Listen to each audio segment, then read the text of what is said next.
When I came to Thanksgiving, my daughter said, "Who invited you, old woman? This is family only. Leave."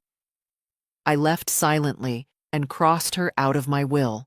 A week later, she found out and... Good day, dear listeners. It's Clara again. I'm glad you're here with me. Please like this video and listen to my story till the end and let me know which city you're listening from. That way I can see how far my story has traveled. I had always believed that family was everything. For 68 years, I'd built my life around that simple truth. My late husband, Robert, and I had raised Jennifer with all the love we could give. After Robert passed 5 years ago, Jennifer became my whole world. I helped her through college, supported her wedding to Brad, and when my 2 grandchildren were born, I thought I'd finally found my purpose again. The house felt empty without Robert, but Jennifer's weekly calls and Sunday dinners kept me going. I'd spend hours baking her favorite apple pie, knitting blankets for the kids, and sending little gifts just to remind her I was thinking of them. When she asked me to babysit, I dropped everything. When they needed money for a new car last year, I didn't hesitate to help. That's what mothers do, isn't it? But something started changing about 6 months ago. The calls became shorter, less frequent. Jennifer's voice sounded different, distant, almost irritated when I'd ask about the grandchildren. "Mom, I'm busy," she'd say, cutting conversations short. When I'd suggest visiting, there was always an excuse. Brad's work schedule, the kids' activities, home renovations. I told myself not to worry. Young families are busy. I remembered those years myself, juggling everything. But the knot in my stomach wouldn't go away. Why did Jennifer suddenly need to check her calendar before confirming our regular Sunday dinners? Why did she stop answering when I called, only texting back hours later with brief responses? 3 weeks before Thanksgiving, I asked if I should bring anything to their celebration. Jennifer's reply came 2 days later. "We'll let you know." That was it. No warmth, no excitement, just 4 cold words. I stared at my phone, trying to understand what I'd done wrong. Had I been too pushy? Too involved? I'd raised her to be independent, but maybe I'd failed somehow. The morning of Thanksgiving, I spent hours preparing. I made my famous sweet potato casserole, the one Jennifer had loved since childhood. I bought new outfits for the grandchildren. Little Emma would look adorable in that dress. I even got Brad his favorite bourbon, the expensive one he'd mentioned months ago. My hands shook slightly as I wrapped everything. Something felt off, but I pushed the feeling down. This was family. This was Thanksgiving. I arrived at their house at 2 o'clock, exactly when Jennifer had finally confirmed the day before. The driveway was full of cars I didn't recognize. Through the window, I could see people laughing, children running. My heart lifted. A full house meant a real celebration. I grabbed my dishes and gifts and walked to the door. I rang the doorbell, waited. Rang again. Finally, the door opened, and there stood Jennifer. But the woman looking at me wasn't my daughter, not the one I knew. Her face was cold, her eyes hard. Behind her, I could see Brad's parents, his sister's family, even some of Jennifer's friends from work. Everyone was there. Everyone except, apparently, me. "Mom," Jennifer said, her voice sharp. "What are you doing here?" The question hit me like a physical blow. It's Thanksgiving, sweetheart. You said 2 o'clock. "Who invited you, old woman?" The words came out flat, emotionless. "This is family only. You need to leave."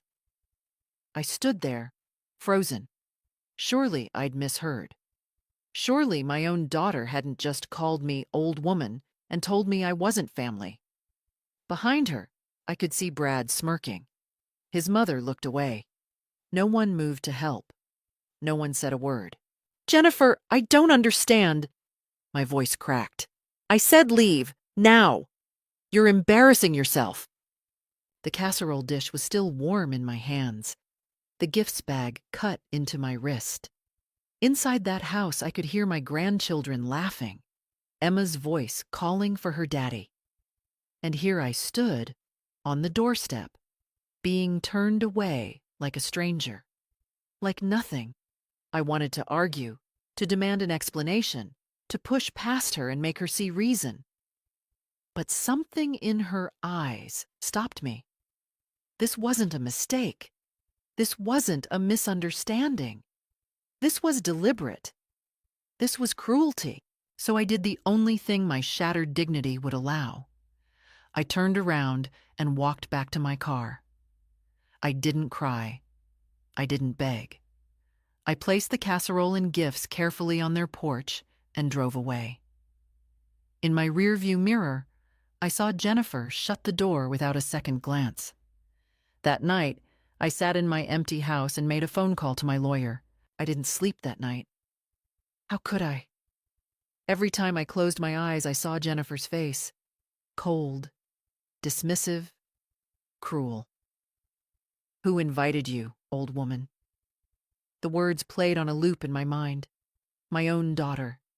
The baby girl I'd nursed through countless sleepless nights, whose hand I'd held on her first day of school, whose tears I'd dried through every heartbreak. By dawn, I sat at my kitchen table with a cup of coffee I hadn't touched. The house was silent except for the ticking of Robert's old clock. How many times had I sat here planning birthday parties, Christmas celebrations, family gatherings? How many hours had I spent in this kitchen baking for Jennifer, cooking her favorite meals, preparing for moments we'd share? And for what? To be called an old woman and thrown out like trash? I forced myself to think logically. This wasn't a sudden outburst. People don't treat their mothers like that without warning. I pulled out my phone and scrolled through our text messages from the past year. The pattern was there, clear as day once I looked for it. Jennifer's responses getting shorter. Plans being canceled.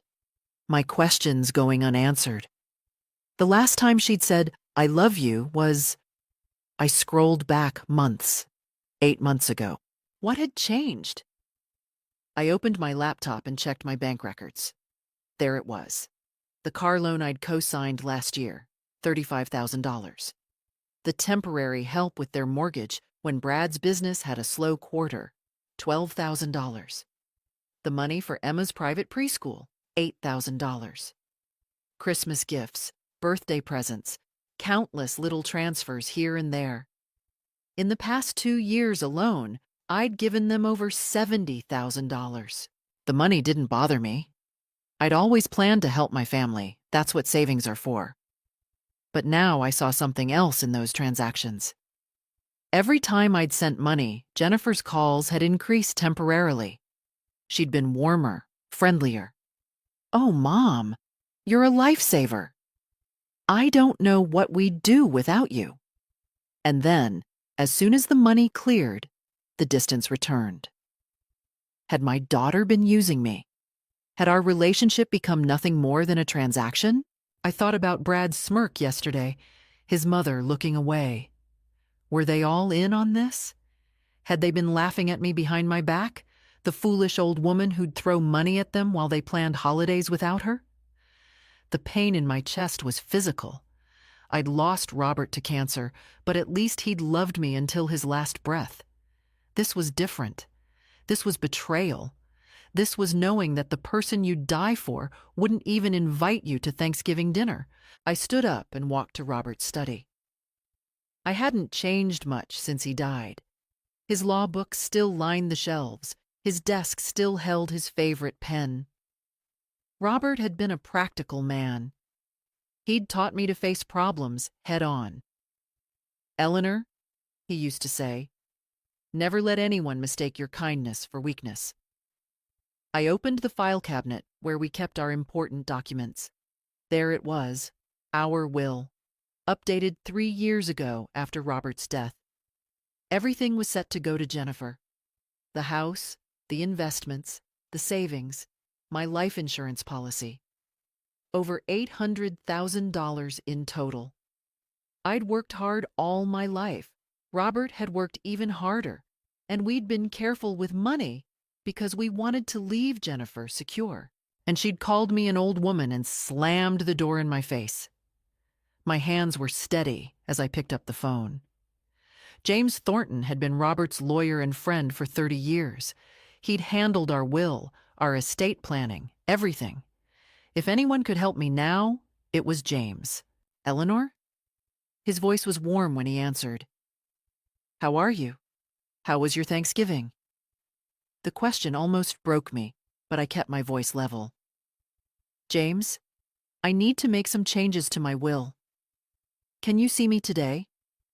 There was a pause. James knew me well enough to hear what I wasn't saying. Of course. Come by my office at 10. Eleanor, is everything all right? No, I said simply, but it will be. I hung up and looked around Robert's study. He'd always told me I was too soft, too giving. You can't let people take advantage of you, Ellie, he'd warned. I'd laughed it off. My family would never do that. How wrong I'd been. But I wasn't that foolish woman anymore. Jennifer had made her choice. Now I would make mine. James Thornton's office smelled like old leather and coffee, comforting and familiar. He'd handled Robert's funeral arrangements, helped me navigate the financial maze after I became a widow. When I walked in that Friday morning, his expression told me he already suspected something serious. Eleanor, sit down. He gestured to the chair across from his desk. Tell me what happened. I did. Every detail. The excluded invitation, the cold rejection, the door shutting in my face. James's jaw tightened as I spoke. When I finished, he was quiet for a long moment. I'm sorry, he finally said. No one deserves that, especially not from their own child. He pulled out a legal pad. You want to change your will. I want Jennifer removed completely. My voice didn't shake. Everything goes to charity. Medical research, children's hospitals, causes that matter. She gets nothing. James nodded slowly. I have to ask, are you certain? This isn't a decision to make in anger. Wills can be changed again, but family rifts can be caused by daughters who treat their mothers like garbage? I met his eyes. I'm not angry, James. I'm done. She made it clear I'm not family. So be it. He drafted the documents right there. My house, my savings, my investments, my life insurance, everything would go to carefully selected charities. Jennifer's name appeared only once, explicitly excluded from inheritance, with a clause explaining she'd been provided for during my lifetime and required nothing further. Sign here, here, and here. James indicated the lines. I'll need 2 witnesses. His secretary and junior partner came in. They didn't ask questions, just witnessed my signature and added their own. It took 20 minutes to dismantle what I'd spent decades building for my daughter. This is legally binding, James confirmed. If you die tomorrow, Jennifer receives nothing. You can change it any time, but until you do, this stands. Good, I gathered my purse. Send me copies for my records. Eleanor? James caught my arm as I stood. What are you going to tell her? Nothing yet. Let her wonder. I drove home feeling lighter than I had in days. The power had shifted. Jennifer thought I was weak, thought I'd take any treatment she dished out because I was desperate for family. She was about to learn otherwise. The call came Tuesday afternoon. I was in my garden, pruning roses that Robert had planted years ago, when my phone rang. Jennifer's name appeared on the screen. I let it ring 3 times before answering. Mom?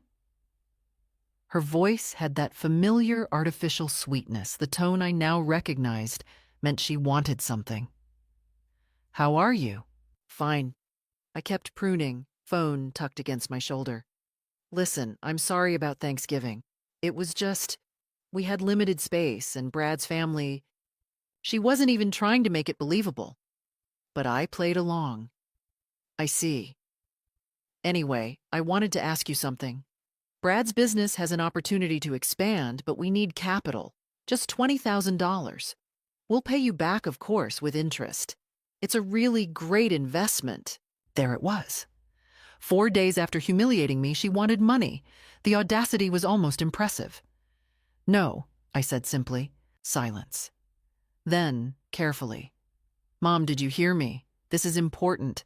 It's for our family's future. No. I cut a dead rose, watched the petals fall. I won't be lending you money anymore. What? The sweetness evaporated. Mom, we need this. The business is your business, Jennifer, not mine. You can't be serious. You've always helped us. Her voice rose. What, you're punishing me because of one dinner? Are you really that petty? One dinner. She'd reduced my humiliation to one dinner. I'm not punishing anyone, I said calmly. I'm simply choosing how to spend my money, and I choose not to spend it on people who call me an old woman and slam doors in my face. Oh my God, you're still on about that? Jennifer's laugh was harsh. Mom, grow up. You're so dramatic. We had a full house. You weren't invited. Big deal. Stop being such a victim. Every word confirmed what I'd suspected. She truly didn't see anything wrong with what she'd done. In her mind, I was the problem. Overly sensitive, demanding, pathetic. I have to go, I said. Mom, wait. The money. Goodbye, Jennifer. I hung up. She called back immediately. I didn't answer. She called 3 more times, then started texting.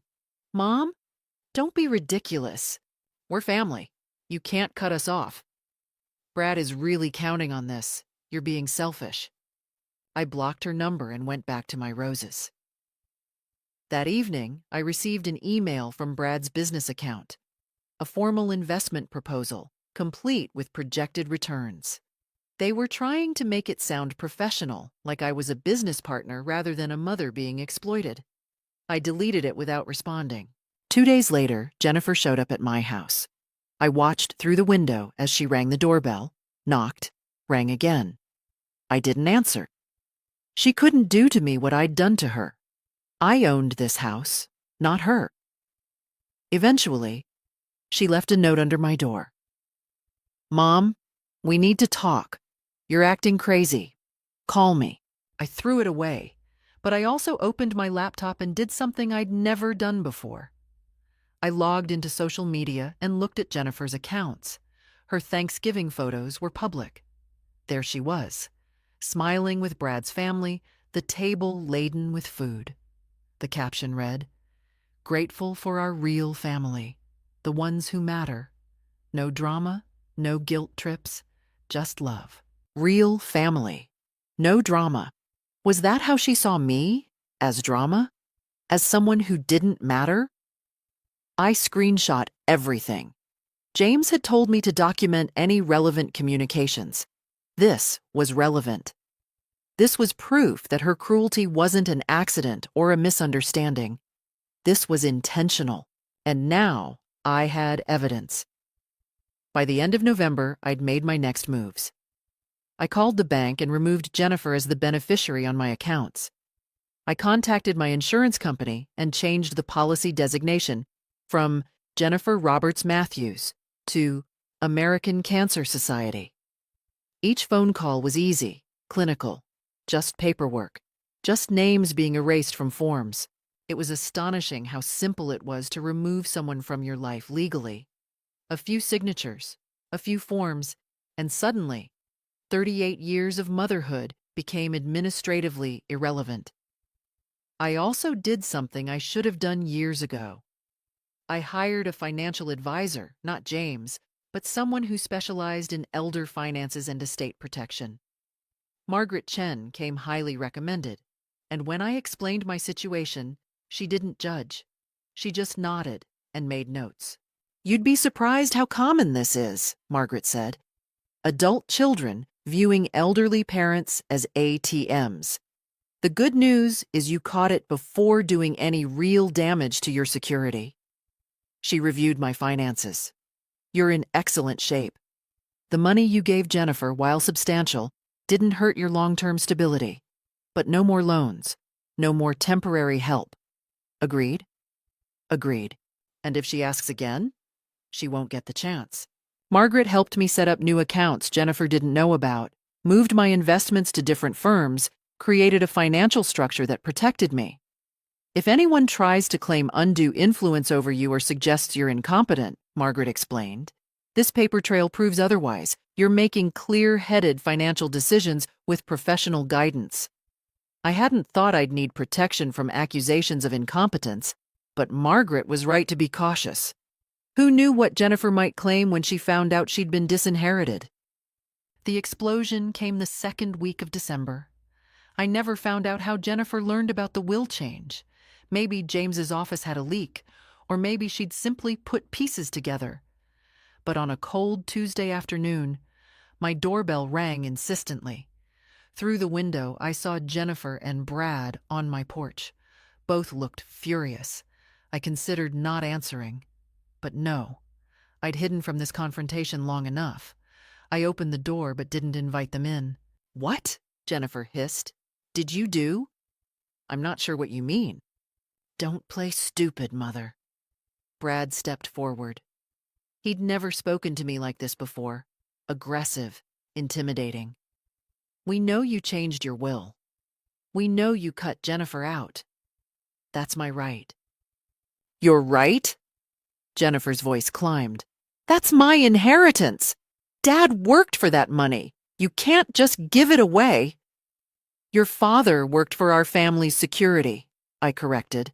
"And I'm using it as I see fit, which doesn't include you." Brad's face darkened. "This is financial abuse. You're clearly not thinking straight. Elderly people make irrational decisions. I'm 68 and in perfect health. I made this decision with my lawyer and financial advisor. There's nothing irrational about it." "You spiteful old bitch," Brad snarled. Jennifer didn't even flinch at his words. That told me everything. This was how they talked about me in private. "You need to leave," I said calmly. "We're not leaving until you fix this." Jennifer's face was red. "You're going to call your lawyer right now and change that will back. I'm your daughter. I deserve—" "You deserve exactly what you've given me. Nothing." "We'll fight this," Brad threatened. "We'll get lawyers. We'll prove you were coerced or mentally incompetent or try." I met his eyes. "I have documentation of every conversation, every text, every social media post. I have witnesses to your treatment of me. I have professional evaluations of my mental and financial competence. What do you have? A sense of entitlement?" Jennifer's eyes filled with tears. Finally, emotion.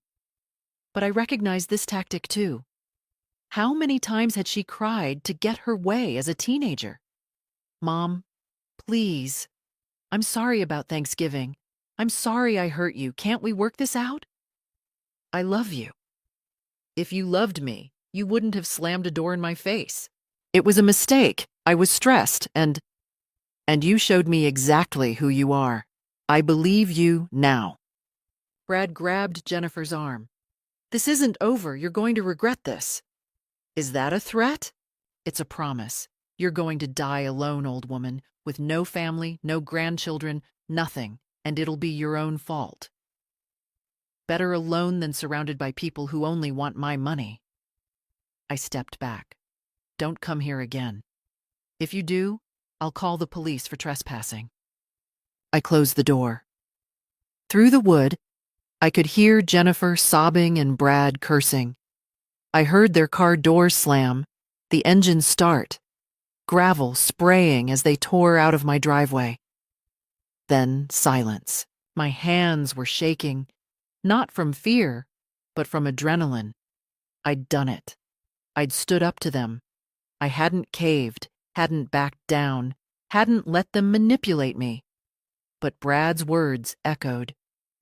"You're going to die alone. Was he right? I walked through my empty house. Robert's chair sat vacant. No grandchildren's toys cluttered the floor. No family photos would be taken this Christmas. I'd chosen principle over family. I'd chosen dignity over love. Had I made the right choice? That night, I couldn't sleep. I kept thinking about Emma and little Jack. They were innocent in all this. They'd grow up never knowing their grandmother because of their parents' greed. Was I punishing them too? By morning, I'd made a decision. I needed space from all of this. I needed to clear my head and remember who I was before Jennifer, before motherhood, before I'd built my entire identity around being someone's parent. I booked a week at a bed and breakfast in Vermont. Somewhere quiet, somewhere I could think. I'd leave in 3 days, once I'd taken care of a few more things. I needed rest, but more than that, I needed to remember that Eleanor Morrison had value beyond what she could give to ungrateful children. The emails started arriving the next day, not from Jennifer's regular account, but from a new one, jenniferhartfelt@gmail.com. The subject lines were designed to tug at my emotions. I miss you, Mom. The kids ask about Grandma every day. Can we please talk, for Emma and Jack's sake? I didn't open them. I set up a filter that sent anything from Jennifer or Brad directly to a folder I could review with James if needed. I wouldn't subject myself to manipulation disguised as reconciliation. But Jennifer was persistent. She'd learned, apparently, that I was planning a trip to Vermont. On the morning I was supposed to leave, a flower delivery arrived at my door. 24 roses with a card. Mom, please don't leave angry. Let's fix this as a family. Love, Jennifer, Brad, Emma, and Jack. The children's names were pure manipulation, as if a 4-year-old and a 2-year-old had any say in sending flowers. I accepted the delivery, then immediately drove the bouquet to the local nursing home. The residents there would enjoy them more than I would. I was loading my car when a vehicle pulled up. Not Jennifer's SUV, but a car I didn't recognize. A woman got out. Brad's mother, Patricia. We'd met a handful of times at family events. She'd been one of the people in Jennifer's house on Thanksgiving, one of the ones who'd looked away when I was rejected. Eleanor, wait. She approached cautiously. Can we talk? About what? I know what happened at Thanksgiving. I know what Jennifer and Brad did. Patricia looked genuinely uncomfortable. I wanted to say something that day, but I'm ashamed to admit I stayed quiet. At least she was honest. Why are you here now? Because what they're doing is wrong. This campaign to get you to change your will, it's disgusting. She glanced at my packed car. Are you leaving town? For a week, I need space. Patricia nodded. I don't blame you. Look, I can't control my son and Jennifer. She's not who I thought she was.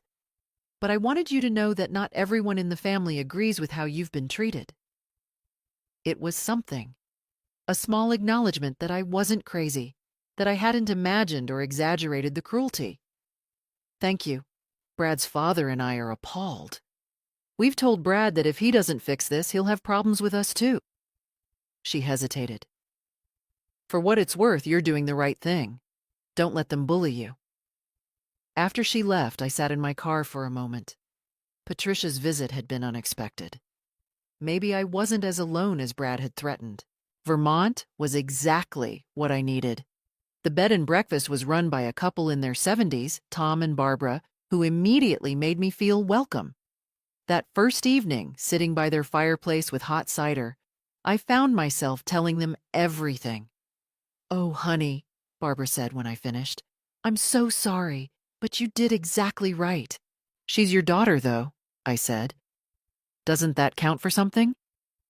Being someone's mother doesn't mean accepting abuse, Tom interjected. We have 3 kids, and if any of them treated Barbara that way, they'd be cut off too. Family is about love and respect, not obligation and manipulation. Over that week, I met other guests at the B&B, a retired teacher named Susan who'd gone through something similar with her son, a widower named Frank who'd learned to build a life after family disappointment, a young couple, Maria and James, who were estranged from their own parents due to toxicity and were building chosen family instead. Chosen family, Maria explained one evening over dinner, is the family you create from people who actually love and respect you. Blood doesn't mean they're good for you. I'd never thought about it that way. I'd always assumed blood ties were sacred, that mothers and daughters were bonded beyond breaking. But these people showed me a different truth. Family is what you make it, and sometimes the healthiest thing you can do is walk away from people who hurt you, even if you share DNA. Susan gave me the phone number for a support group in my area, other seniors dealing with estrangement from adult children. It's more common than you think, she said. You're not alone, Eleanor. By the end of the week, I felt stronger. The constant anxiety that had plagued me since Thanksgiving had eased. I could breathe again. I could imagine a future that didn't revolve around Jennifer's approval or presence. On my last night in Vermont, I had dinner with Tom and Barbara. "What are you going to do when you get home?" Barbara asked. "Live my life," I said simply. "I'm going to join that support group. I'm going to volunteer, maybe at the library or the hospital. I'm going to take a painting class I've been putting off for years. I'm going to fill my life with people who value me." "And Jennifer?" "She made her choice. I've made mine." Tom raised his glass. "To new chapters." We clinked glasses, and I felt something I hadn't felt in months. Hope. The next morning, I drove home with a clear head and a firmer resolve. Jennifer had tried to break me, to make me so desperate for family that I'd accept any treatment. Instead, she'd freed me. I was no longer chained to the idea that I needed her validation. When I pulled into my driveway, there was another note on my door. Jennifer's handwriting. "Mom, we really need to talk. Please." I crumpled it without reading the rest and threw it away. My phone showed 17 missed calls from her, dozens of texts. I deleted them all without looking. I was done being manipulated. I was done being anyone's ATM. I was done being called an old woman by someone I'd given everything to. Eleanor Morrison was starting over, and this time I was in control. They came on a Sunday afternoon, 2 weeks after I'd returned from Vermont.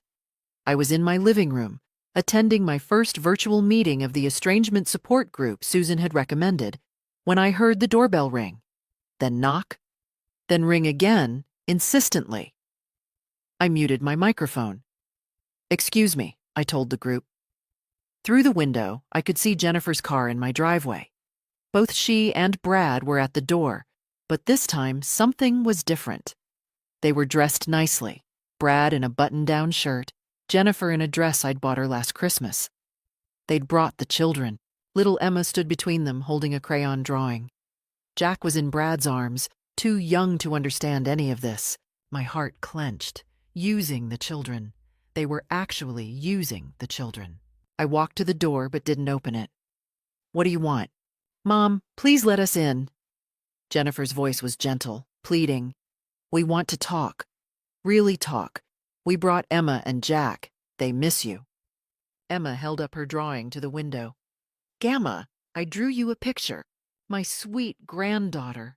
4 years old and already being used as a pawn in her parents' manipulation games." The rage I felt at Jennifer and Brad in that moment was white hot. But Emma was innocent. I opened the door. "Thank you," Jennifer breathed. They filed in, Jennifer first, then Brad, carrying Jack, then Emma, who immediately hugged my legs. "I missed you, Gamma," Emma said. "Mommy said you were sick. Are you better now?"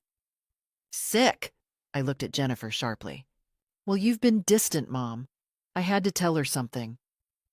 Jennifer sat on my couch without being invited, as if she had every right to be here. "Emma, Why don't you show Grandma your drawing? Emma climbed into my lap, chattering about her preschool and her friends and her new doll. Jack reached for me from Brad's arms. Gamma, Gamma. These babies had no idea their parents were monsters. I held them, feeling my resolve waver. Maybe I was wrong. Maybe family was worth fighting for, worth compromising for. Maybe. So, Mom, Jennifer said, her voice warm but calculated. We've been thinking a lot about everything that happened. We realize we made mistakes. Big mistakes, Brad added, bouncing Jack on his knee. We should have communicated better. We should have been clearer about Thanksgiving plans. Clearer? The word came out sharper than I intended. Emma looked up at me, startled. I softened my voice. Sweetheart, why don't you go see if Grandma has any cookies in the kitchen? Cookies! Emma scrambled off my lap and ran toward the kitchen. Jack wriggled to follow his sister. The moment the children were gone, the masks dropped. We're willing to move past this, Jennifer said, her voice losing its warmth. If you're willing to be reasonable. Reasonable meaning what exactly? Meaning you restore the will, Brad stated flatly. Jennifer is your daughter. She deserves to inherit. This whole thing is ridiculous, and you know it. What I know is that you called me an old woman and told me to leave. God, you're still on about that? Jennifer's frustration showed. Mom, you're being so petty. So we had one bad day. One moment where I was stressed and said things I shouldn't have. Are you really going to throw away our entire relationship over that? It wasn't one moment. It was months of distance, of using me for money, of treating me like I didn't matter. We never used you, Jennifer insisted. We borrowed money, yes, but that's what family does. They help each other. And slamming doors in each other's faces? Is that what family does too? Brad leaned forward. Look, Eleanor, let's cut the crap. You're angry. We get it. You wanted an apology. Here it is. We're sorry. Happy? Now let's all move on like adults. That's not an apology. That's a transaction. What do you want from us? Jennifer's voice rose. You want us to grovel? You want us to pretend you're perfect? You weren't exactly Mother of the Year, you know. You were always too pushy, too clingy, too involved in our lives. Too involved? I was there whenever you needed me. We didn't always need you. You just assumed we did. You smothered me my whole life, and now you're playing the victim because I finally set boundaries. The words landed like punches. Is that how she saw my love? As smothering? As something she'd had to escape? From the kitchen, Emma called out, Mommy, I can't find the cookies. In a minute, sweetie, Jennifer called back, then turned to me. Look, Mom, we're willing to forget all of this if you just fix the will situation. We'll come to Sunday dinners again. We'll include you in holidays. The kids can visit. Everyone wins. Everyone wins, I repeated slowly. As long as I give you my money. It's not about the money. But Jennifer's eyes said otherwise. Brad stood up. Let's be real here. You're old. You're alone. You need us more than we need you. Your little rebellion was cute, but it's time to face facts. Without us, you have nobody. No family, no grandkids, nothing. Is that really what you want for your final years? The threat was clear. Submit or lose your grandchildren forever. I looked at Brad, at Jennifer, at the life they were offering me. Conditional love, transactional relationships, the privilege of being tolerated as long as I kept my checkbook open. And I looked toward the kitchen, where Emma and Jack were laughing over something, innocent children being raised by people who saw family as a business arrangement. Get out, I said quietly. What? Jennifer blinked. Get your children and get out of my house. Mom, you're being unreasonable. I'm being clear. You came here to manipulate me, using your children as props. You didn't come to apologize or reconcile. You came to bully me into compliance. It won't work. Brad's face darkened. You're making a huge mistake. The mistake was thinking you'd change. Now leave. Fine, Jennifer shot to her feet. Emma! Jack! We're leaving! Now! Emma came running back, holding a stuffed animal I'd given her last year. But Gamma? Leave it, Jennifer snapped. We don't need her old gifts. Emma's face crumpled. She gently set the stuffed animal on my coffee table and took her mother's hand. Jack started crying, reaching back toward me as Brad carried him out. At the door, Jennifer turned. You're going to regret this. When you're dying in some nursing home with no visitors, you'll regret choosing your pride over your family. If that's my family, I said, I'll die happy without it. The door slammed. I heard Emma crying in the driveway, asking why they had to leave, why Grandma was crying. I was crying. I hadn't even realized. I locked the door and slid down against it, shaking.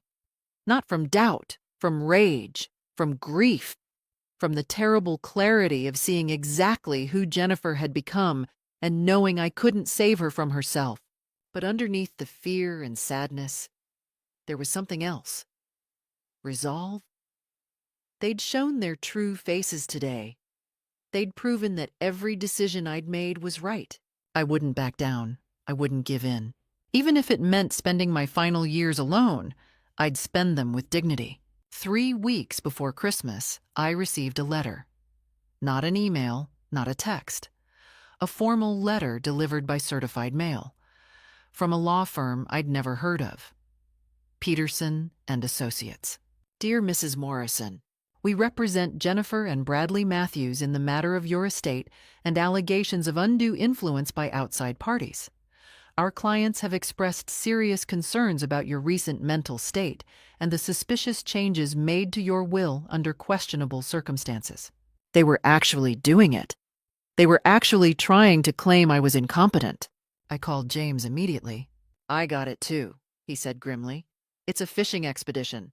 They're hoping to intimidate you into changing the will before this goes to court. They have no case. But they'll try anyway. They'll try, which is why we need to be prepared. He paused. Eleanor, this is going to get ugly. They'll drag out every difficult moment of your relationship, every argument, every time you forgot something or seemed confused. They'll paint you as a bitter, senile old woman being manipulated by greedy advisors. Are you ready for that? Was I? I thought about Emma's face when Jennifer had made her leave the stuffed animal. I thought about being called an old woman. I thought about every lie, every manipulation, every moment of cruelty. Yes, I said, I'm ready. James scheduled a competency evaluation with Dr. Rebecca Santos, a respected geriatric psychiatrist. I spent 3 hours answering questions, taking cognitive tests, discussing my financial decisions and life history. Dr. Santos was thorough and kind. Mrs. Morrison, she said at the end, you are one of the most mentally competent people I've evaluated. Your memory is excellent. Your reasoning is sound. Your understanding of your finances is comprehensive. Anyone claiming otherwise is either misinformed or lying. Can you put that in a legal document? Already drafting it. The court hearing was scheduled for January 15th. Jennifer's lawyers had pushed for an emergency intervention, but the judge had reviewed the preliminary evidence and found no cause for immediate action. We had time to prepare, and prepare I did. I documented everything: the social media posts, the text messages, the financial records of all the money I'd given them. Margaret Chen compiled a detailed analysis showing I'd made sound financial decisions, even while being generous to Jennifer. James gathered character witnesses, Tom and Barbara from Vermont, Patricia, Brad's own mother, who'd agreed to testify, members of my support group, my doctor, even the librarian at the local library where I'd started volunteering. But Jennifer was preparing too. A week before the hearing, a local news reporter showed up at my door. Mrs. Morrison, I'm doing a story about elder financial abuse and family estrangement. Your daughter reached out to us claiming she's been unjustly cut off by advisors exploiting you. Would you like to comment? So that was their play. Public pressure. Make me the villain, themselves the victims of predatory lawyers and financial advisors.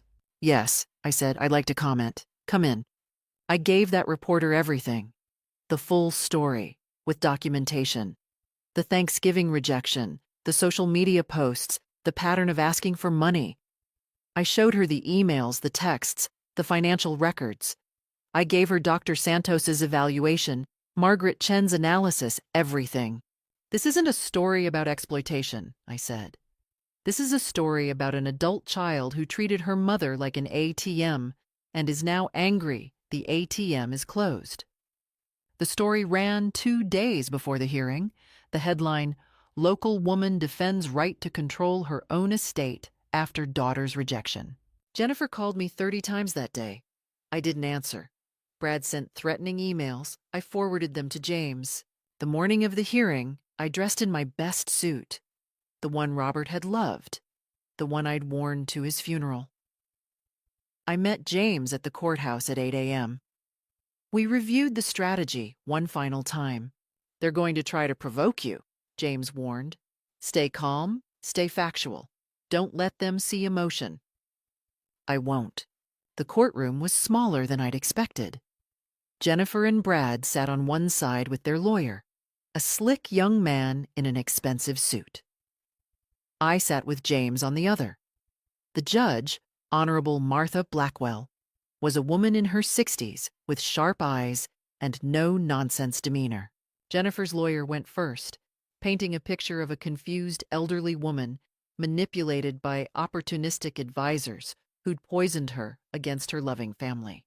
He made Jennifer cry on the stand, real tears this time, or at least convincing ones, as she described how her beloved mother had changed after Robert's death, how she'd become paranoid and hostile. I just want my mom back, Jennifer sobbed. I don't care about the money. I just want her in our lives. It was a good performance. Even I almost believed it. Then it was our turn. James methodically presented the evidence. The social media posts showing Jennifer's Thanksgiving celebration with the caption about real family. The text messages where she'd called me dramatic and told me to grow up. The financial records showing a pattern of requests for money followed by emotional distance. The emails asking for $20,000 just days after the Thanksgiving rejection. Dr. Santos testified about my mental competency. Margaret Chen explained how I'd made careful, rational financial decisions with professional guidance. Patricia, Brad's own mother, testified that she'd witnessed the Thanksgiving incident and found Jennifer's treatment of me appalling and cruel. And then I took the stand. I told my story, simply, factually, without dramatization. I explained how I'd tried to be a good mother, how I'd given everything I could, and how I'd finally realized that my daughter saw me not as a person, but as a resource. Jennifer's lawyer tried to rattle me. Mrs. Morrison, isn't it true you've always been somewhat controlling of your daughter's life? I've always tried to be involved and supportive. If that's controlling, then yes. And isn't it true you've made substantial gifts to Jennifer over the years? Yes, which is why her treatment of me was so hurtful. But now you're punishing her for one bad moment? No, I'm protecting myself from ongoing mistreatment. Mrs. Morrison, do you love your daughter? The question hung in the air. Everyone waited. I love the person I thought she was, I said carefully. I'm not sure I ever really knew her. Judge Blackwell called for a recess. When we reconvened an hour later, her decision was swift. I've reviewed all the evidence, she said. Mrs. Morrison is clearly competent to make her own decisions. The will stands as written. This case is dismissed. The gavel came down. Jennifer's face went white. Brad started arguing with their lawyer. And I walked out of that courtroom with my head high. I'd won. The news article about the court case went viral. Daughter sues mother for inheritance, loses spectacularly, read one headline. Comments flooded in, thousands of people sharing their own stories of toxic adult children, of family betrayal, of choosing self-respect over obligation. Jennifer and Brad became local pariahs overnight. I heard through Patricia that Brad's business lost several major clients who'd seen the coverage. His business partner quietly bought him out at a substantial loss. The expansion they'd wanted my $20,000 for never happened. Jennifer had to quit her job at the insurance agency after her co-workers made her too uncomfortable. She couldn't show her face at Emma's preschool without whispers following her, but I felt no joy in their downfall, only relief that it was over. I threw myself into my new life. I joined the library's book club and made friends with 3 other widows, all building lives defined by more than their children. We had wine nights and went to movies and actually talked about things beyond family drama. I started volunteering at the hospital, reading to patients who had no visitors. I could offer them something I desperately needed: proof that they still mattered, that they still had value. I took that painting class. Turns out I was terrible at it, but I didn't care. I laughed at my lopsided trees and muddy colors. My instructor said the point wasn't perfection, but expression. The support group became a lifeline. Every Tuesday evening, I met with 8 other people navigating estrangement from adult children. I was no longer alone in my grief. Margaret Chen became more than my financial advisor. She became a friend. "You didn't just protect your money," she told me. "You protected your dignity." James called me on Valentine's Day with news. Jennifer's lawyers filed a notice. They're dropping all claims and appeals. It's over. Completely over. "How do you feel?" he asked. "Free," I said honestly. "Finally free." I redecorated Robert's study, making space for my own life. I set up a crafting table, hung new curtains, painted the walls a soft blue that I loved. My friend Susan visited in March. "You've bloomed," she told me. "When I met you, you were broken. Look at you now." I looked around my house. Fresh flowers I'd bought for myself, books from the library, a half-finished painting, photos of my book club friends beside the old family photos. I thought losing Jennifer would destroy me, I admitted. But it saved me. In April, I took a trip to Italy. Just me, a rolling suitcase, and a guidebook. I wandered through Rome, ate pasta in Florence, watched sunsets in Venice. One evening in Tuscany, an elderly Italian woman named Lucia asked if I was traveling alone. "Yes," I said. "It's my first time." "Solo traveling at your age? Brava!" She raised her wine glass. "To brave women who know their worth." We drank to that. James called in June with news that Jennifer and Brad were moving to North Carolina. "Fresh start, I suppose." "Good for them," I said, and I meant it. "Do you want me to reach out, offer closure?" No, the closure happened in that courtroom. I'd given Jennifer 38 years of my life. The rest belonged to me. A year after the court case, my life had transformed completely. The lonely widow counting down days between phone calls from a daughter who barely tolerated her. She felt like someone from another lifetime. I'd bought a new car, renovated my kitchen with big windows I'd always wanted, and adopted a rescue dog named Sunny who followed me everywhere. My calendar was full. Monday mornings, hospital volunteering. Tuesday evenings, support group. Wednesday afternoons, painting class. Thursday, book club. Weekends, hiking with Susan, day trips with friends, or quiet days at home with Sunny and a good book. I wasn't lonely. I was living. The charity organizations named in my will sent regular updates.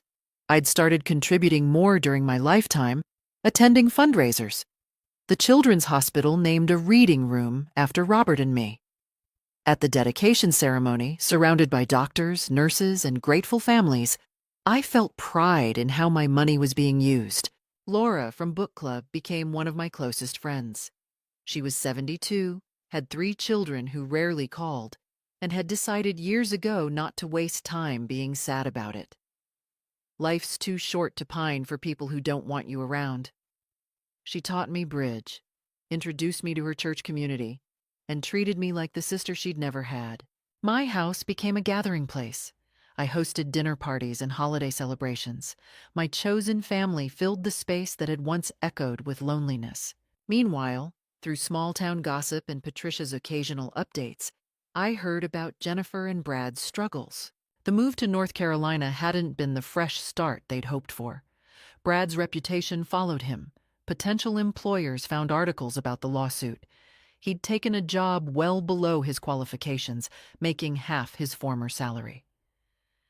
Jennifer worked as a receptionist, far from her insurance agency position. They'd bought a small house in a mediocre neighborhood. Emma had been pulled from private preschool. The family vacations they used to post on social media had stopped. Patricia had grown closer to me. "Brad won't speak to us anymore," she told me over coffee.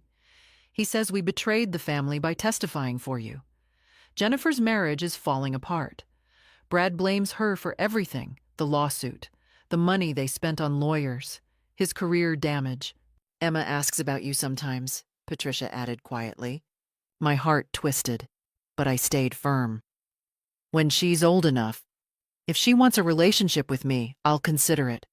But not while she's being raised by people who taught her to manipulate others." I heard that Jennifer had tried reconnecting with old friends back home, but found doors closed. The story had spread. Nobody wanted to be friends with someone who'd publicly humiliated their own mother. I didn't celebrate these reports. I felt sad that Jennifer had destroyed her own life through greed and cruelty. But I didn't feel guilty. I hadn't caused this. Jennifer had made her choices. Meanwhile, I thrived. I'd started writing journal entries that became essays about loss and renewal. One piece, "When Letting Go Means Holding On to Yourself," was published in a magazine for seniors. I received dozens of letters from grateful readers. The local newspaper asked me to write a monthly column called Second Chapters. It became popular. I went to Ireland with Laura and friends from book club. We toured castles, drank Guinness in Irish pubs, and laughed until our stomachs hurt. At 69, I was having more fun than I'd had in decades. On Thanksgiving, the second one since the incident, I hosted dinner. 15 people came: book club friends, support group members, Patricia and her husband, Tom and Barbara from Vermont. We filled my dining room with laughter and genuine affection. As I looked around that table, I realized something profound.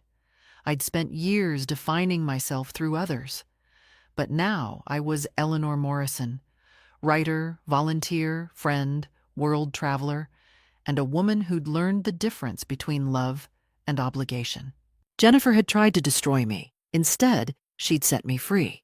And I was grateful. That Thanksgiving wasn't the day I lost my daughter. It was the day I found myself. Your worth isn't determined by how others treat you. It's determined by how you treat yourself.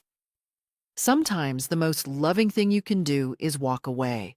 Sometimes the family you build is stronger than the family you're born into. Don't let anyone convince you that blood obligates you to accept abuse. You deserve respect, genuine love, and peace. What would you have done in my place? Share your thoughts in the comments. If this story resonated with you, please subscribe. Sometimes the greatest gift is the courage to let go. Thank you for listening. Your second chapter can be your best chapter.